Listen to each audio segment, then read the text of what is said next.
Bismillahirrahmanirrahim. Alhamdulillah wassalatu wassalamu ala sayyidina Rasulillah wa ala alihi wa sahbihi wa man tabi'ahu wa nasarahu wa wala. Para penonton yang saya kasihi lagi muliakan, Assalamualaikum warahmatullahi wabarakatuh. Alhamdulillah, syukur kita pada Allah Subhanahu wa taala bertemu kita dalam ruang online, dan syukur juga kita panjatkan kehadrat Allah Subhanahu wa taala sehingga kini kita dipertemukan Ramadan pada tahun ini. Semoga dengan kita panjang umur, semoga dengan dipanjangkan umur akan ditambahlah kesihatan kita, tambah ketaatan kita, dan akan dikukuhkan iman kita insya-Allah. Beberapa hari nanti kita akan mengakhiri bulan Ramadan, dan kita mohon agar Allah terima segala amalan kita insya-Allah. Tuan-tuan puan-puan yang dikasihi sekalian, saya nak ajak anda untuk sama-sama kita muhasabah sedikit ataupun renung. Sebelum masuk bulan Ramadan, kita telah menjangkakan bahawa Ramadan kita pada tahun ini sudah tentu berbeza sangat dengan Ramadan yang tahun-tahun sebelumnya. Bahkan kebanyakan, ataupun saya boleh katakan semua daripada kita tidak pernah mengalami Ramadan di mana masjid-masjid kita ditutup buat sementara kerana ada keperluan.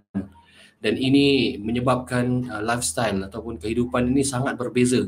Kerana kita tahu dan sedia maklum bulan Ramadan ini masjid-masjid kita lah yang paling sibuk, yang paling aktif, dan kita biasanya akan imarahkan masjid-masjid kita dengan solat tarawih berjemaah, dengan kita berbuka puasa bersama teman, bersama sahabat handai, ataupun kita waktu Ramadan lah juga kita menyingsing lengan untuk kita bertungkus lumus, memberikan khidmat dan bakti sebagai sukarelawan. Akan tetapi Ramadan kali ini sangat berbeza, dan saya yakin setiap apa yang ditentukan situasi ini kepada kita sebagai orang yang beriman, kita yakin ada kebaikannya insya-Allah. Jadi cabaran serta ujian yang kita hadapi selama ini sepanjang Ramadan, bahkan sepanjang tempoh COVID-19 ini, mudah-mudahan dapat kita ambil dan menghayati dengan sebaiknya, dan dapat meningkatkan iman kita, dapat bertingkatkan lagi daya tahan kita insya-Allah, ya. Ya, di mana kita tahu ujian serta cabaran yang dilalui oleh kita secara bersama, tak kiralah apa jenis ujian. Ada yang diuji dengan kesempitan rezekinya, ada yang diuji dengan bisnesnya, dengan perniagaannya, ada yang diuji dengan pendapatan berkurangan, ada yang diuji dengan pernikahan yang ditangguhkan ya, disebabkan COVID-19 ini, ada yang diuji dengan ketidakselesaan ataupun ketidakbiasaan sepanjang kita duduk di rumah. Jadi ini semua merupakan cabaran. Apa jua jenis cabaran yang kita lalui, ketahuilah itu adalah kebaikan untuk kita. Jadi Allah nak berikan ujian kepada kita, akhirnya Allah inginkan kebaikan daripada kita. Jadi hari ini kita nak renungkan apa sebenarnya hikmah daripada ujian-ujian yang Allah nak berikan kepada kita. Yang pertama, saudara-saudara yang dikasihi sekalian, yang pertama adalah kenapa Allah uji ya? Yang pertama, supaya Allah Subhanahu Wa Taala nak tingkatkan kita punya daya tahan ataupun nak memupuk kesabaran. Daya tahan dan kesabaran ini sangat-sangat diperlukan dalam kehidupan. Kerana tanpa daya tahan yang kuat, tanpa kesabaran yang jitu, kita susah untuk nak menghadapi cabaran-cabaran akan datang. Kerana ujian dalam kehidupan ini tidak hanya satu dua, tidak hanya tertakluk pada masa. Kerana ia datang tanpa kita sedari, dan sebagai hamba Allah kita harus terima dan sentiasa bersikap sedia di dalam menghadapi apa jua situasi yang bakal kita hadapi yang ditentukan oleh Allah Subhanahu Wa Taala. Sifat orang beriman ni adalah bersifat adaptif. Jadi cuba untuk adapt terhadap situasi yang sentiasa berubah-ubah. Jadi apabila kita diberitahu dan dijangkakan bahawa Ramadan kali ini kebanyakan masa kita akan berada di dalam rumah, maka kita pun sudah bersedia. Sudah pun kita mentally dan physically prepared untuk kita gunakan apa sahaja kesempatan yang ada bersama kita walaupun di dalam rumah, untuk kita lakukan ibadah yang banyak, untuk kita tingkatkan kerohanian, kerana kita yakin kerohanian ini bukan sahaja berada dalam masjid, bukan sahaja melalui masjid, akan tetapi ia berada bahkan di rumah. Kita boleh undang malaikat-malaikat rahmah untuk jemput masuk ke dalam rumah, untuk kita sama-sama beribadah dan sebagainya. Jadi inilah sikap orang beriman, kerana dia tahu cabaran dan ujian tu akan sentiasa ada dan akan sentiasa datang. Yang menjadi persoalannya, apakah pelajaran yang boleh kita ambil daripada ujian-ujian tersebut. Firman Allah Subhanahu wa taala di dalam surah Al-Ankabut ayat 2. A'udzubillahi minasyaitonirrajim. Ahasiban nasu an yusraku an yaqulu amanna wa hum la yuftanun. Sadaqallahul azim. Yang bermaksud, apakah manusia itu menyangka bahawa mereka akan ditinggalkan begitu sahaja tanpa diuji, terutama orang-orang yang beriman. Maka ujian ini tanda kasih dan sayangnya Allah Subhanahu Wa Taala kepada kita, kerana Allah nak baik, Allah nak kebaikan daripada kita. Kalau kita tidak diuji, tak ada apa-apa ujian dalam kehidupan, semuanya senang sahaja, maka itu sebenarnya hakikatnya adalah ujian bagi kita. Jadi itu yang pertama. Sebab itu kita lihat Allah SWT nak kekuatan daripada diri kita, kerana bakal kita hadapi ujian-ujian ini. Ujian yang pertama datang, ujian yang kedua. Ujian yang pertama belum habis, ujian yang kedua akan menyusul.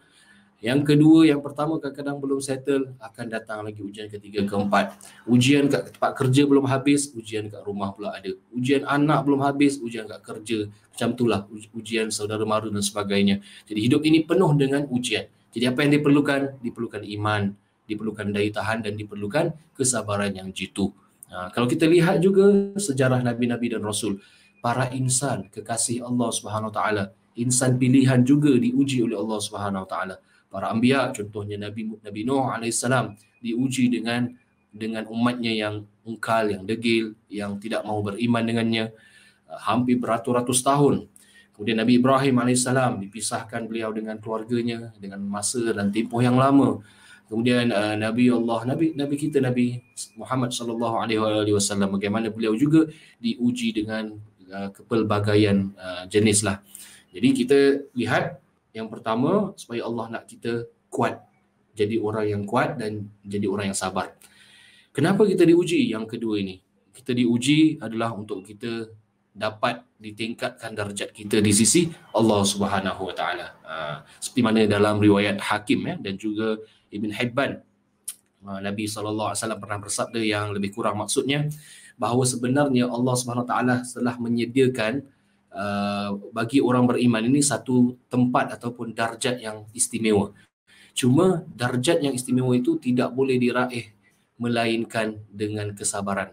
Hatta dengan amalan kita pun kita tak boleh dapat ke darjat tersebut, melainkan dengan Allah turunkan ujian. Dan kalau kita dapat berjaya menjadi orang yang sabar, maka kita dapatlah ke peringkat tersebut ataupun ke kedudukan tersebut. Ya, di mana dalam riwayat yang lain juga, di mana Allah SWT, Nabi SAW mengatakan, setiap orang yang diuji itu akan dihapuskan dosa dan juga akan ditingkatkan darjat.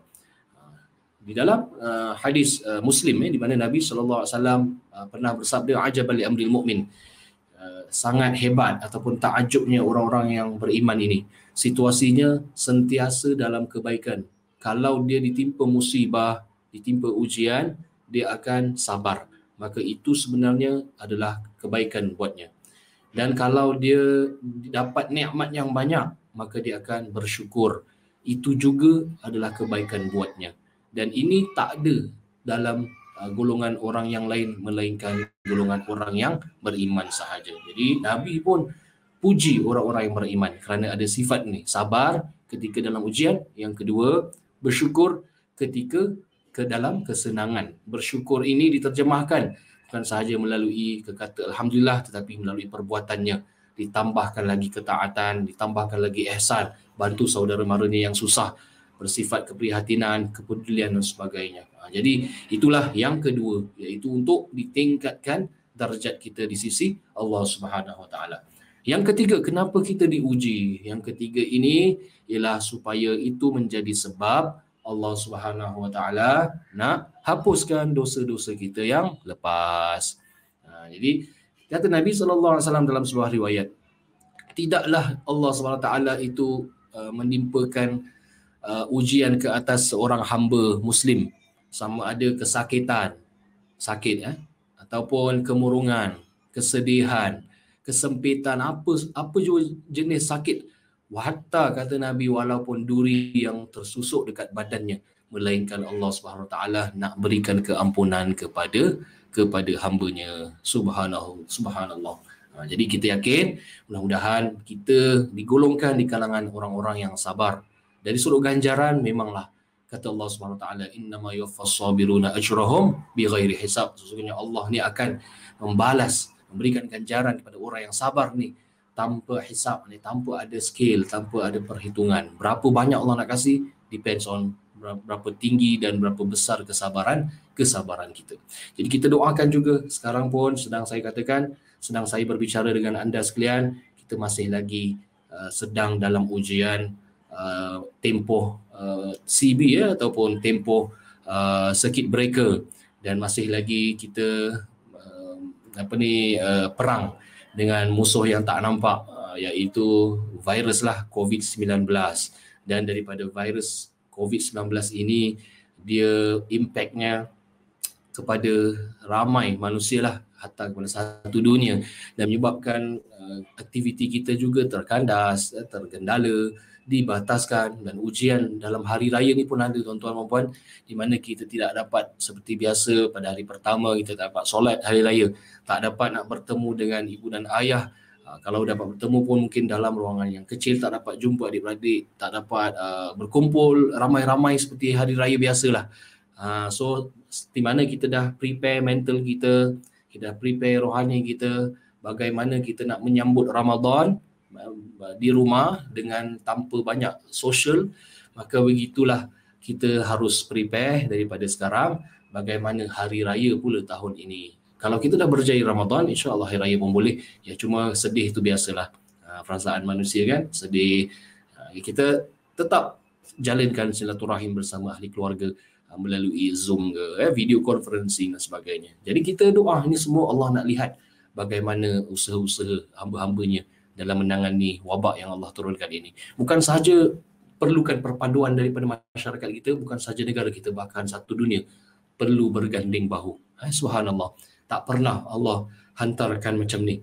Jadi tak perlu pada peperangan, tapi ini je Allah hantarkan satu virus yang begitu kecil, yang orang tak nampak, dan dia melibatkan aktiviti satu dunia terkendala dan memerlukan kerjasama daripada semua negara, bukan sahaja satu-satu negara. Jadi mudah-mudahan Allah Subhanahu Wa Taala merahmati kita semua, golongan kita di kalangan hamba-Nya yang sabar dan hamba-Nya yang rela menerima ujian ini, dan juga hamba-Nya yang sentiasa adaptif, sentiasa mengharapkan yang baik dan berusaha ke arah solusi yang boleh difikirkan kepada setiap ujian yang diberikan kepada kita, insya-Allah. Mudah-mudahan Allah rahmati kita semua. Itu sahaja daripada saya, kekurangan minta maaf, dan kelebihan itu hanyalah daripada Allah Subhanahu Wa Taala. Qul qouli hadza wa astaghfirullahal azim li wa lakum. Wassalamualaikum warahmatullahi wabarakatuh.